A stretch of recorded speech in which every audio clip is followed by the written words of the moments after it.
여러분 안녕하세요. 반갑습니다. 요엘서 바로 알기 들어가 보도록 하겠습니다. 이 요엘서는요, 특징이 있어요. 첫째 특징은 뭐냐? 연대를 측정하기가 어렵다는 것. 그 다음에 두 번째는요, 짧다는 겁니다. 1장, 2장, 3장으로 되어 있어요. 그리고 세 번째 특징은 뭐냐면은 예언 내용의 범위가 굉장히 넓다는 것입니다. 학자들이 대략 추측하기는 이 요엘이라고 하는 선지자는 BC 한 820년에서 40년 사이에 예언 활동을 한 사람이라 보통 이렇게 이야기를 합니다. 그렇다고 본다면은 요엘서 안에 사도행전에 나타났던 오순절의 역사에 대한 기록이 있거든요. 그리고 더 넓게 보면은 마지막 종말에 관련된 내용이 수록된 것으로 보면은 예수님의 재림 때까지도 끌고 갈 수 있는 기간이 거기에 나옵니다. 요엘서 1장은요, 하나님께서 메뚜기 재앙을 경고하시는 내용이 나옵니다. 메뚜기 재앙이 나타날 것이다. 그리고 경고를 해요. 그리고 2장에서는요, 그 메뚜기 재앙이 진행되어져 가는 과정 속에 하나님이 남종과 여종에게 성령을 부어주신다는 말씀이 약속이 나와요. 그리고 3장에는 이스라엘 백성들을 끊임없이 괴롭혀왔던 그 역사 속에 이방의 민족들, 이방의 군대들을 여호사밧 골짜기에 다 집합시켜 놓고 전쟁을 하게 하고 원수를 보복하고 그리고 시온에 좌정하시면서 이스라엘 백성들, 유대인들 하여금 하나님의 보호를 받고 하나님의 나라를 이루게 하시는 완전한 메시아 왕국에 대한 비전을 담아놓고 있습니다.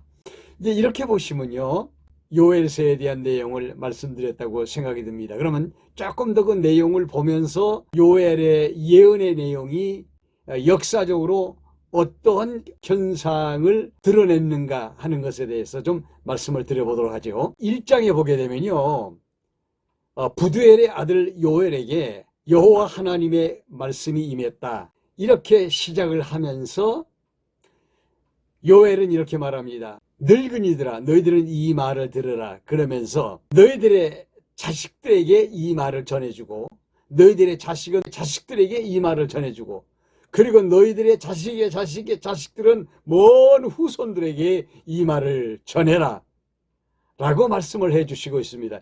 그럼 이 말이 도대체 뭔가? 이 4절의 말씀이 너무 중요한데요, 이 팥중이가 침입을 해서 모든 식물을 다 뜯어먹고 난 다음에 남은 것을 메뚜기가 와서 또 뜯어먹고 그래도 남은 것을 또 늦이 와서 뜯어먹고 그리고 남은 것을 황충이가 와서 뜯어먹었다, 이렇게 이야기하면서 이거를 자손 대대에 증거하라고 말씀을 하시고 있어요. 그러면 여기 이 메뚜기 재앙인데요, 이 메뚜기 재앙은 당대에 일어난 재앙이다, 이렇게 이야기하는 사람들도 있고, 아니야 앞으로 장차 일어날 거야, 이렇게 이야기하는 사람도 있고요. 또 하나는 이 메뚜기 재앙은 자연적인 재해나 재앙이다, 이런 것보다는 이 메뚜기는 이방 민족이 유다에 침입을 하고 그렇게 해서 침범을 해서 하나님의 백성들을 괴롭히는 것이다, 이렇게 해석하는 사람들도 있거든요. 1장에서도 이렇게 나와요. 6절에 보면 다른 한 민족이 이 땅에 침입해 들어온다는 말씀이 나오고 있어요. 그러면 메뚜기라고 하는 것이 곤충으로서의 메뚜기라기보다는 이방 민족이 침입한 것을 비유적으로 말씀해 주셨다고 생각할 수도 있다는 것입니다. 그러면서 2장에 와서는 나팔을 불라고 그래요. 왜 나팔을 불라고 그러냐면 알리라는 겁니다. 곧 지금 이런 일이 벌어질 것이라고 이야기를 하고 있어요.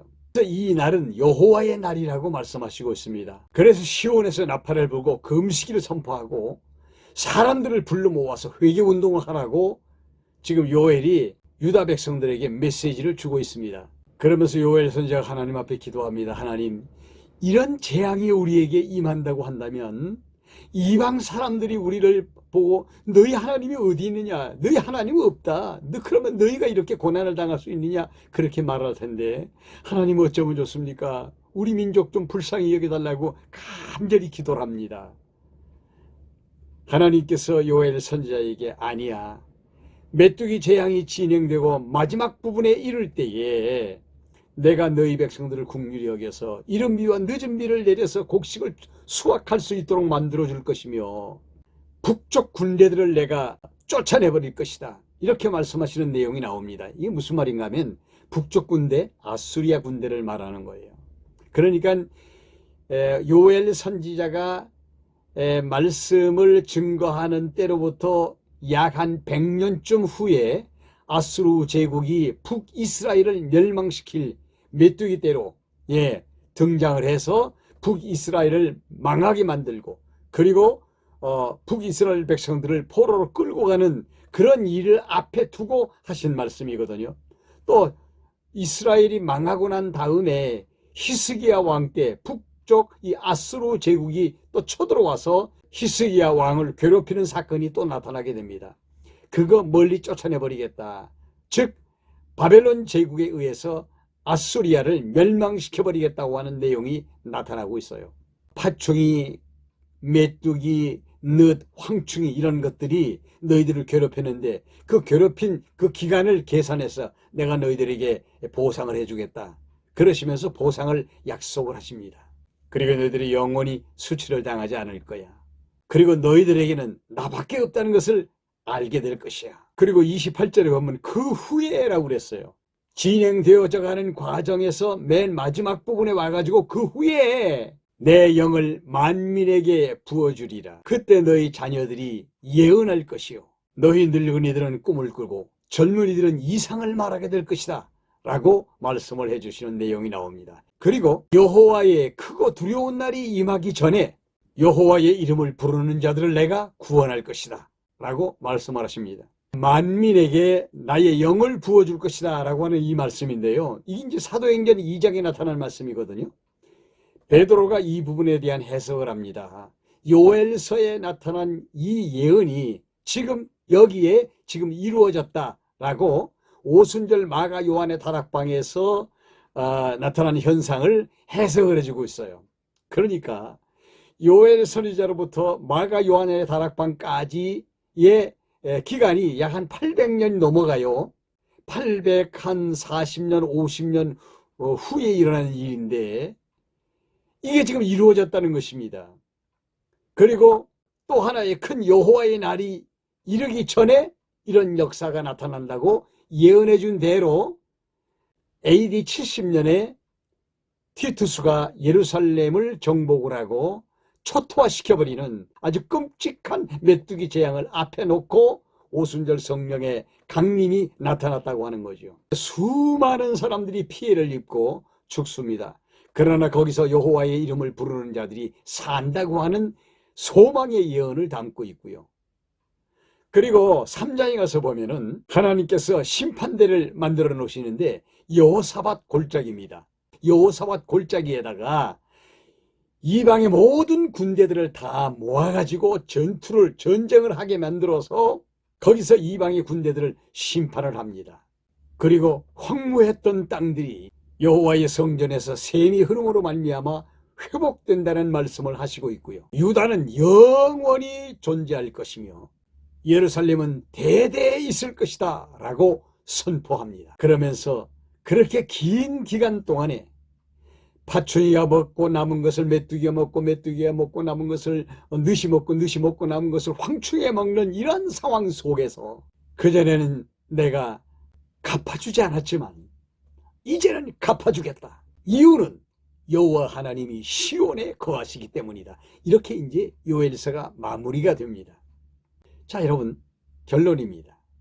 요엘서는요, 북이스라엘의 멸망을 담고 있고요, 남쪽 유다의 멸망을 또한 담고 있고요, 그리고 남쪽 유다의 멸망에 이어서 계속해서 이스라엘 백성들이 얼마나 고난을 겪는다고 하는 사실에 대해서 말씀하시고 있는 내용이라고 보시면 됩니다. 무슨 말인가 하면 역사적으로 보면 요엘 선지자의 예언 후에 한 100년쯤 후에 북쪽 이스라엘이 아수리아에 의해서 망합니다. 그리고 다 흩어집니다. 그리고 남은 것이 남쪽 유다입니다. 남쪽 유다를 바벨론 제국이 들어와서 백성들을 바벨론으로 포로로 잡아가게 됩니다. 예루살렘에는 늙은이들과 병든 자들과 쓸모없는 자들만 남게 되죠. 그것을 바벨론 포로 70년 후에 다시 그들이 귀환하거든, 예루살렘으로요. 그거를 헬라 제국, 그리스 제국이 침범을 해서 또 엄청나게 사람들을 죽이고 괴롭힙니다.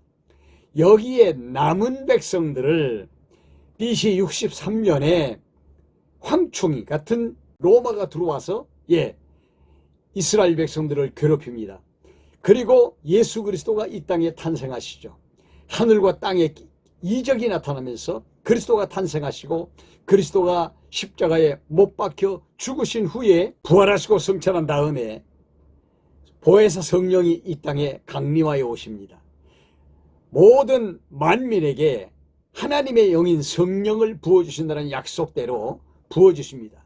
이른 비도 늦은 비도 보내주셔서 이제는 회복의 역사를 시작하시겠다는 언약대로 오순절 성령이 임하신 거고요. 그리고 이 오순절 성령이 임할 때는 3, 40년 후에 곧 닥칠 미국에 또 한 번의 황충이 재앙, 즉 AD 70년에 티투스 장군이 침입해 오는 큰 사건을 여호와의 날을 앞에 두고 있어요. 그러나 여호와의 이름을 부르는 자들을 하나님께서 건져주시겠다고 소망의 메시지를 주시는 거죠. 그래서 황충의 재앙은 AD 132년까지 이어집니다. 그러면서 성경에서 말씀하기를 이후에 여호사밧 골짜기에 여호와의 또 큰 날을 말씀합니다. 사람들은 이걸요 아마겟돈 전쟁이라고 그래요. 여호사밧 골짜기, 심판 골짜기에 하나님의 심판을, 이 아마겟돈 전쟁. 그래서 어디까지 가지고 가냐면 예수 그리스도의 재림까지 예언을 가지고 갑니다. 그렇게 봐도 괜찮을 부분이긴 합니다. 하나님께서 자기 민족의 고난을 기억하시고 그 고난에서 자기 민족을 건져내시는데, 그들이 고난당하는 횟수만큼의 하나님께서 그들을 회복시키고 보상하시는데, 그것이 천년 왕국이 아니냐, 이런 생각을 해봅니다. 다음 시간에는 요엘 다음에 아모스, 그렇죠? 아모스에 들어가서 공부해 보도록 하죠. 좋아요 버튼 꼭 눌러주시기 바랍니다. 다음 시간에도 뵙죠. 감사합니다.